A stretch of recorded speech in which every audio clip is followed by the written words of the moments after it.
Are you tired of feeling like a small fish in a big pond? Want to make a name for yourself and showcase your talent online? Well, say hello to today's sponsor, Squarespace, the all-in-one platform that lets you build your brand, sell your products, and grow your business with ease. Member areas, email campaigns, donation collection, analytics, blogging tools, connected social media accounts. Squarespace has got it all, allowing you to make an impact online. Got content you want to monetize? Well, check out member areas. Want to expand your customer base? Try email campaigns. Want to give back to the community? Collect donations. Want to know who's visiting your site and how they're interacting with it? Yes, Squarespace has comprehensive analytics. But wait, there's even more. Squarespace's powerful design tools and customizable templates will help you create a stunning website, online store, portfolio, or blog. And with their app, you can manage your Squarespace site on the go. Go to squarespace.com for a free trial, and when you're ready to launch, go to squarespace.com/brainfood to save 10% off your first purchase of a website or a domain using the code BRAINFOOD. So what are you waiting for?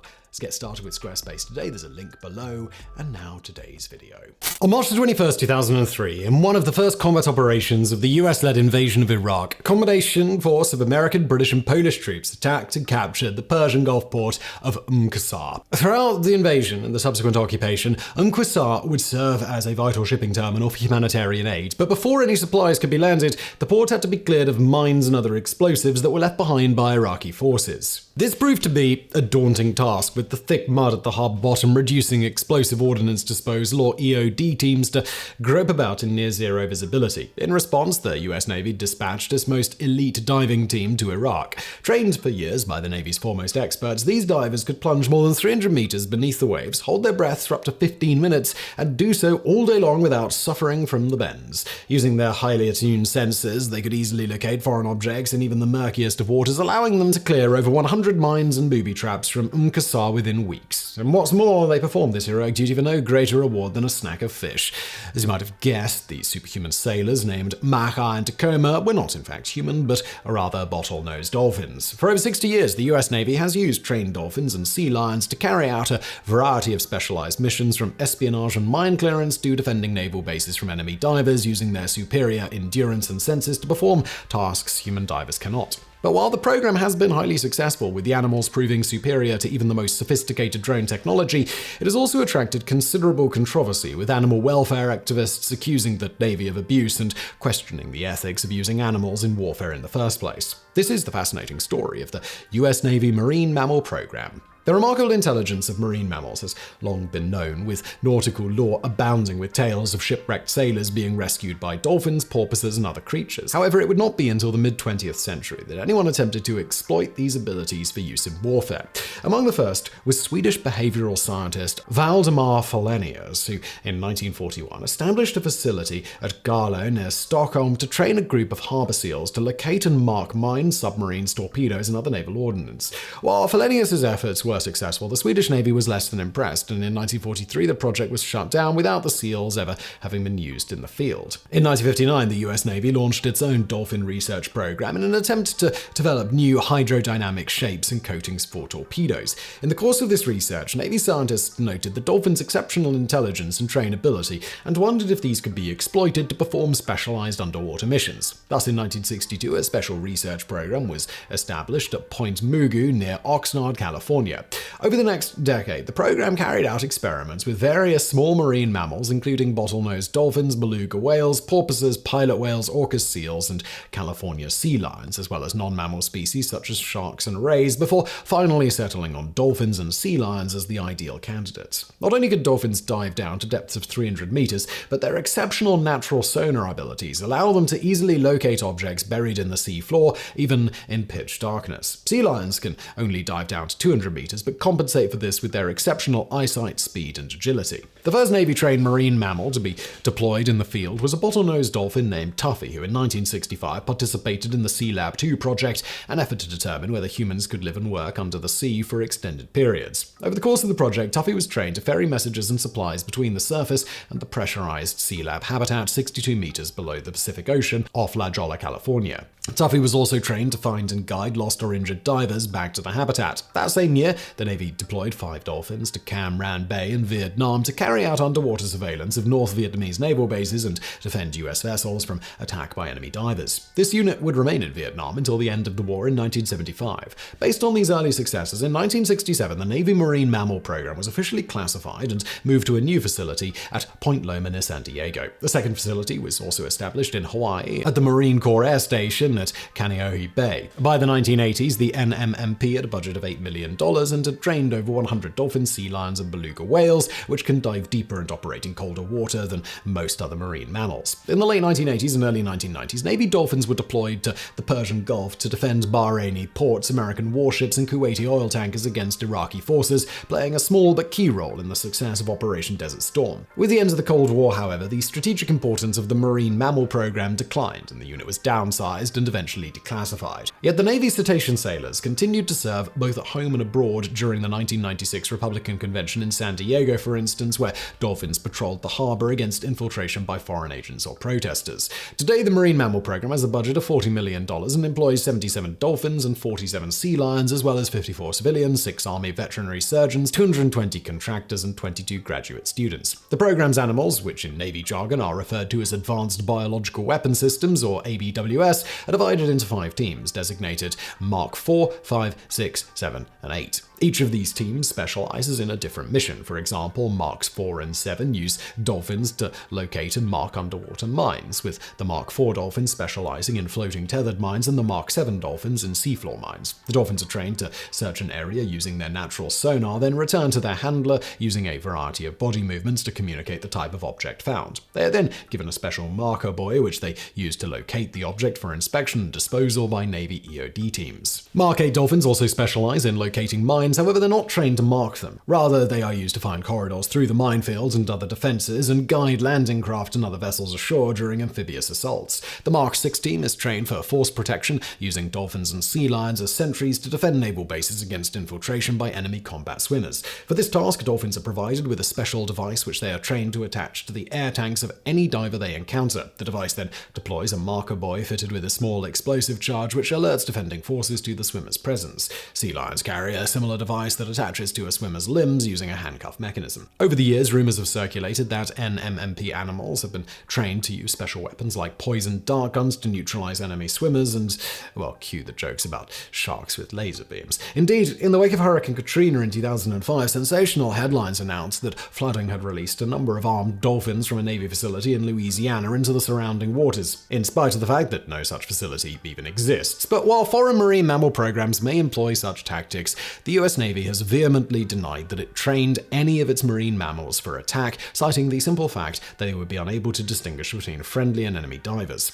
Dolphins are also extremely empathetic and able to detect a dying diver's distress, meaning that even if a dolphin could be enticed to kill, it would be unlikely to do it again. Nonetheless, the mere presence of trained dolphin sentries is often enough to deter even the hardiest of divers. As Kaj Larsen, a former Navy SEAL, explains, "The truth is, it's really one of the most effective ways to prevent attacks by combat divers because everything else doesn't really work. We really have no way to defeat a dolphin. You're in their element, and they find you every single time underwater. It's scary when you're in the dark, cold water and you know that there is a huge dolphin somewhere out there. It's definitely a gut check." Finally, the last NMMP team, Mark 5, is trained to find and recover test equipment such as experimental torpedoes and missiles from the ocean floor. The animals do this by either using marker buoys like the Mark 4 and 7 dolphins or using a special grabber claw mounted to a harness or mouthpiece that latches onto the object to be recovered. Once attached, the claw deploys either a recovery line or flotation bag to allow the object to be returned to the surface. All 5 NMMP teams can be deployed anywhere in the world with 72 hours notice, the animals being transported on special hammocks suspended in water-filled pens which can be carried aboard ships, cargo aircraft, and even helicopters. While on duty, the animals are fitted with an anti-foraging device or AFD, a muzzle or strip of Velcro that prevents them from opening their mouths and eating. According to the Navy, this is to prevent the dolphins from ingesting harmful objects. Another tool used by NMMP teams is a recall pinger, an ultrasonic noisemaker that dolphins are trained to home in on. This is typically used to find and recover lost animals who fail to return to base after a mission. While the NMMP is the oldest and best-known Navy mammal program in the world, it is not the only one. Currently, 3 other nations are known or suspected to have similar programs: Russia, Israel, and North Korea. The Russian program, which began in the 1970s, is the largest and most diverse in the world, and is divided into two main projects, one based near Murmansk in the Arctic Ocean, employing seals and beluga whales, and the other based in Sevastopol on the Black Sea using dolphins. The Black Sea team is believed to have been deployed to defend the port of Tartus during the Syrian civil war, while on April 23, 2019, a Russian-trained beluga whale appeared off the coast of Norway. Dubbed Havaldemir by the locals, it wore a special harness thought to be for a camera or other sensors, indicating that Russian Navy belugas are mainly used for surveillance. According to Doug Cartledge of the Whale and Dolphin Conservation Society, who once visited the dolphin division based in Sevastopol, Russian Navy dolphins are trained to deploy from aircraft using specially designed parachutes or even from helicopters hovering at 50 meters. Cartledge was also shown a nasty little device designed to be attached to an enemy combatant swimmer and inject their body with carbon dioxide. As the commander said to me, that would bring him to the surface. It would, of course, but it would be with his guts spewing out both ends. Lovely. Russian dolphins have also reportedly been armed with knives to attack enemy swimmers, but for the psychological reasons previously explained, this is unlikely to be effective. The CO2 injector, on the other hand, can be remotely activated long after the dolphin has attached it, getting around this problem. Israeli and North Korean Navy dolphins have allegedly also been trained for attack missions, but relatively little is known about these programs. While the NMMP has proven remarkably effective, from the very beginning, it and similar programs have come under fire from animal welfare activists who argue not only that the Navy's treatment of its dolphins and sea lions is cruel, but the very practice of using animals in warfare is unethical. Much of this criticism is leveled at the small pens the animals are housed in when off duty, and the even smaller containers in which they're transported to deployment zones. This, activists argue, as well as transporting the animals to unfamiliar environments halfway across the world, induces extreme levels of stress that can severely impact the animal's health and quality of life. Indeed, when in the 1980s the Navy considered using dolphins to guard the Trident missile submarine base at Bangor, Washington, they were sued by activists, arguing that moving the dolphins from California to the colder waters of Washington would harm the animals. A judge ruled that a study had to be completed before the move could be carried out, but the Navy ultimately abandoned the project. The use of anti-foraging devices is also proven controversial. While the Navy maintains that these are meant to prevent animals from ingesting harmful objects, animal trainers argue that their real purpose is to maintain the handler's control over the animals, since their training is based entirely on positive reinforcement using food. As Rick Barrier, former animal trainer who worked on the 1960 television series Flipper, explains, when dolphins are full, they do not respond. This is exactly why we had 5 dolphins for the Flipper TV series. When Flipper 1 had 10 pounds of food and it was full, I lost control, and so I would bring out Flipper number 2, and so on. In response, the Navy has pointed out that its practices are in full compliance with the Marine Mammal Protection Act, and that the NMMP is fully accredited by the Association for the Accreditation of Animal Laboratory Animal Care, or AAALAC. However, while the AAALAC sets minimum standards for animal care, it does not restrict the uses to which said animals are put, and it's here that many activists argue the real problem lies. Regardless of how well they are treated while off duty, while deployed, NMMP animals are exposed to high levels of danger, largely in the form of unexploded ordnance. Also, as it is often difficult to tell a trained Navy animal from its wild cousins, the use of marine mammals in a military capacity may encourage enemy nations to kill all such animals around naval bases and other strategic sites as a security precaution. More fundamentally, activists argue that since animals have no knowledge of human conflicts and cannot consciously volunteer ethically, they should not be pressed into military service. Of course, the Navy has pointed out that animals like horses and pigeons have long been used in warfare, and that armed forces around the world make extensive use of dogs as sentries for rescue and for sniffing out explosive devices. But according to Andrew Fenton, a professor of ethics at Dalhousie University in Halifax, the comparison between dolphins and sniffer dogs is not an accurate one. Quote, "We shaped these animals to live in close quarters with humans, and we artificially selected dogs to be part of our social world, and so we can be a part of their social world. Maybe given enough time, we could create a cetacean breed that fits that criteria, yet that's difficult to predict." But the more pressing question is, should humans domesticate dolphins? If we did, we would have to severely narrow their world, and this, in bioethics, we call harm. End quote.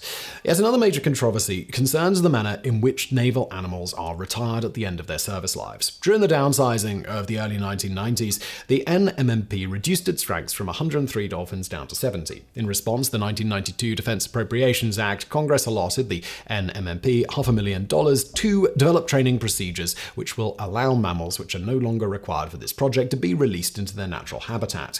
However, after holding 2 conferences on the matter, the Navy concluded that such a reintroduction program would not be cost-effective. The Navy next tried offering the retirees to marine parks, but said parks had already implemented a successful breeding program, and there were only 4 takers. The NMMP was thus left with no choice but to take care of the dolphins for the rest of their lives. In 1993, the Navy arranged to send 3 dolphins to Sugarloaf Sanctuary in Key West, run by the aforementioned Rick O'Barry. O'Barry planned to re-educate the dolphins and release them once the appropriated federal permits were obtained, but ultimately chose to release them prematurely, arguing that the federal permits were merely a ploy to prevent the release of Navy assets, and that waiting any longer would jeopardize the dolphins' chances of adapting to the wild. Alas, Luther and Buck were recaptured within 2 weeks and returned to the Navy, where they remain to this day. In response to such mounting criticisms and logistical difficulties, the Navy has tried to phase out its marine mammal program in favor of autonomous drones and other high-tech equipment.